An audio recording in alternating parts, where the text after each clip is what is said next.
Every year, the tobacco industry walks away with nearly $35 billion in profit, making it one of the most profitable industries in the world. It's also the cause of nearly 6 million annual deaths, making it one of the most deadly. Today, most of the world's tobacco is produced by 4 major companies: Philip Morris International, British American Tobacco, Imperial Tobacco, and Japan Tobacco, which collectively are referred to as Big Tobacco.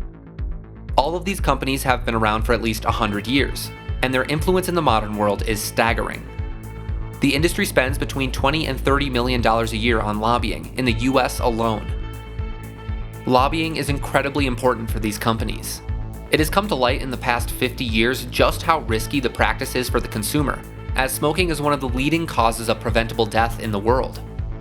Governments around the world have treated smoking as a public health risk and enacted policies to curb the habit. So in order to continue operating their businesses, the tobacco giants have resorted to lobbying the government to minimize the impact. One of the most popular tobacco control policies by governments is the implementation of an excise tax on the product. An excise tax is a tax on the supplier of the product, rather than the consumer. The result is the same: the price of the product increases. The use of this control method makes cigarettes harder to purchase for the most vulnerable portion of the population, the poor. Big Tobacco has extensively lobbied that excise taxes increase the risk of smuggling. The argument goes something like this: if one country or state has a high excise tax, then distributors looking to make more money will purchase the product cheaply in another country, and then illegally import it into the country with the high tax. But there are increasing reports that Big Tobacco knows and abets tobacco smuggling, and that their arguments against excise tax are an elaborate attempt to play both sides of the game. The data and history can back this up. Of all the seized tobacco products from smuggling operations, nearly 2/3 were packaged and distributed by the tobacco industry giants. The major players have been fined a number of times for their roles in smuggling, and they've been ordered to clean up their supply chains to prevent it. In 2004, Philip Morris agreed to pay $1.25 billion in fines to the European Union over smuggling charges. In 2008, British American Tobacco was charged with smuggling cigarettes into Canada through indigenous reserves, and thus evading the excise tax. And in 2011, JT International, a subsidiary of Japan Tobacco, was implicated in a plot to smuggle cigarettes into the European Union and Iran. And these are but a handful of many cases of smuggling that the tobacco giants have been involved with. Despite this, they have been able to successfully convince politicians that they have changed their ways, and the problem that they've been assisting is actually a problem caused by the government's actions. But let's look at a little history to put all of this into context.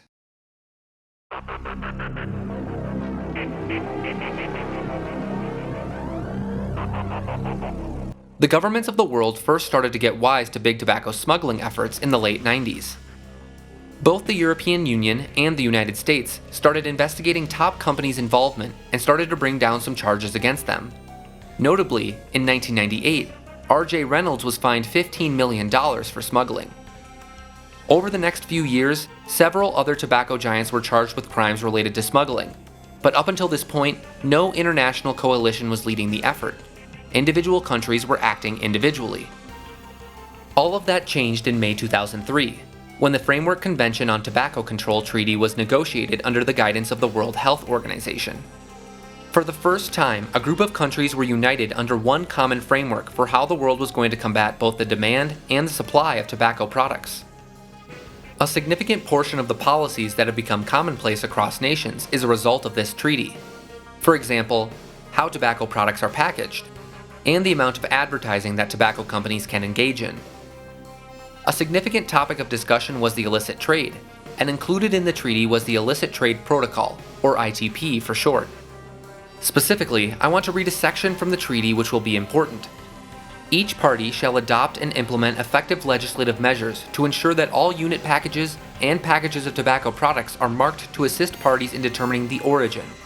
Each party shall develop a practical tracking and tracing regime that would further secure the distribution system. To summarize, effectively all countries that signed the treaty had to come up with some way to track the packages of cigarettes, so that it all could be accounted for. It also served another purpose. If they busted any smuggling operations, the cartons of cigarettes could be identified and their source revealed.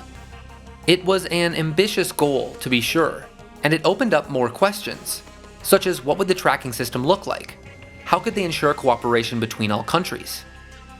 This was right around the time that Philip Morris was charged with smuggling and ordered to pay $1.25 billion over 12 years.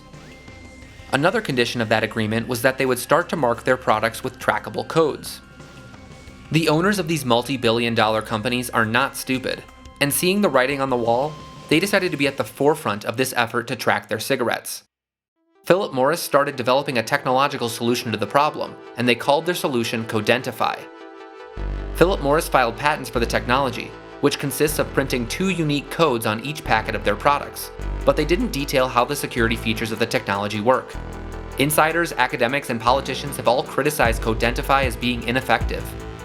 But that wouldn't stop Philip Morris from getting the other big tobacco companies on board to help them lobby the governments to make Codentify the leading tracking solution. Over the next 10 to 15 years, that's exactly what they did. They spent a considerable amount of money lobbying for the use and support of Codentify instead of other proposed systems of tracking their products, specifically the use of enhanced tax stamps.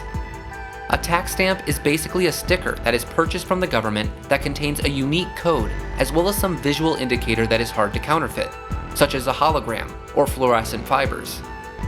Tax stamps are used to track many other things, including medicines and hunting licenses. It is a tried and true method that largely works. And we know this effort to push Codentify was a targeted and unified front. A whistleblower named Paul Hopkins, who was employed by British American Tobacco in Africa, stated that he was tasked, quote, to disrupt and if possible stop other service providers of track and trace products from winning tenders because British American Tobacco had developed its own preferred system in conjunction with Philip Morris, end quote. So why would Big Tobacco want to invest tons of money into research and development and lobbying so that the government would use their system? The answer is simple, so that the tracking system was one that they controlled. If they control the tracking, they can continue to engage in illicit activities. But if this all seems a little too straightforward and obvious a strategy, the Big Tobacco companies had some plans to make it seem more legitimate. They needed an independent, reputable organization to promote the product. To that end, they created a series of front groups and third parties to obscure the origin of the product. The first of which was the Digital Coding and Tracking Association, which would exist solely to promote the product to various governmental organizations.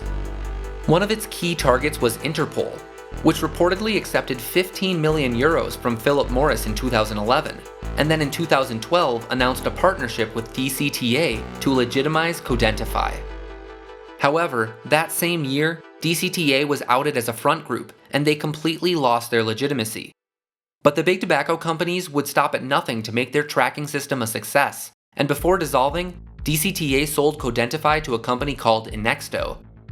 There are a ton of really weird details about this sale. Of note, it's reported that DCTA sold the technology for only 1 Swiss franc, and the company it sold it to, Inexto, had only been incorporated just a few weeks before the deal. The whole thing just stinks of dirty business, but yet it was still allowed to happen. And Inexto's links to Philip Morris could not be more clear in their personnel.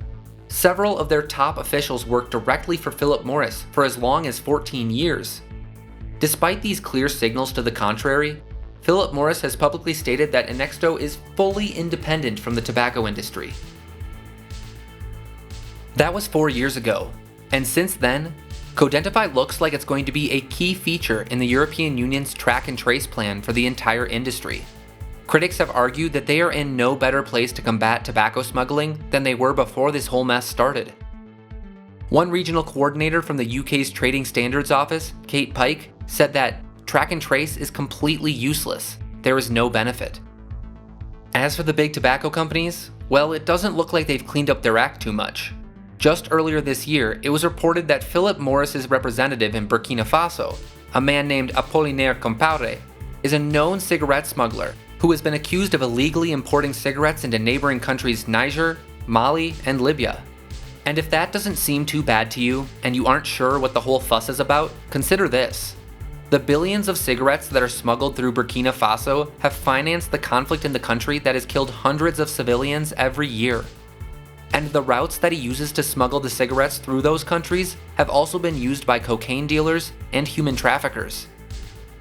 This is the company that Philip Morris keeps, and this is only one example that we know about. There are bound to be other smugglers out there that are just as crooked, whose influence is still secret. In the end, the fact that the big tobacco companies had any amount of influence in the track and trace technology is a huge failure. We've effectively asked these companies to police themselves, which we all know will not happen.